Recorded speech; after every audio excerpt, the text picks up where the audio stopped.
ఆర్థిక సంవత్సరం 2024-25లో మొదటి వర్కింగ్ డే నాడే జగన్ సర్కార్ అప్పులకు ఎగబడుతుంది. ఏప్రిల్ 1న ఆర్బీఐకి సెలవు కావడంతో 2వ తేదీ మంగళవారం రాష్ట్ర ప్రభుత్వం సెక్యూరిటీల వేలంలో అమ్మి 4000 కోట్ల అప్పు తెచ్చుకుంటామంటూ జగన్ సర్కార్ గురువారం రిజర్వ్ బ్యాంకు సమాచారం ఇచ్చింది. ఈ నెల 31తో ముగిసే ప్రస్తుత ఆర్థిక సంవత్సరంలో కేవలం మంగళవారం అప్పులే 69,000 కోట్లు తెచ్చింది.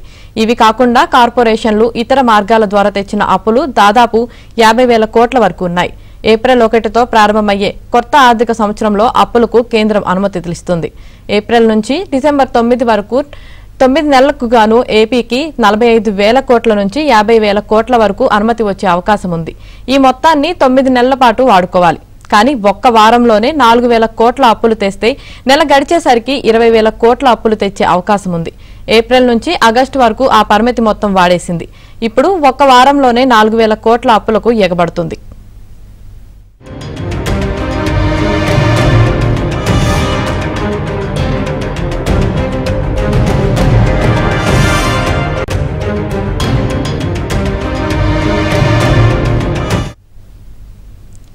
జగన్ సర్కార్ తన అస్మద్దీయులకు మాత్రమే బిల్లులు చెల్లించే ప్రక్రియను కొనసాగిస్తుంది.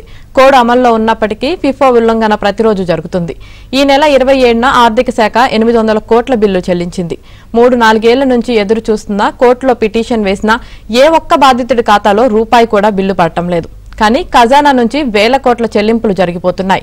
ఈ నెల 6 నుంచి 15 వరకు 6,500 కోట్లు, 16 నుంచి 20 వరకు 584 కోట్లు, 21 నుంచి 26 వరకు 1,500 కోట్లు, 27న ఏకంగా 800 కోట్ల బిల్లులు ప్రభుత్వం చెల్లించింది.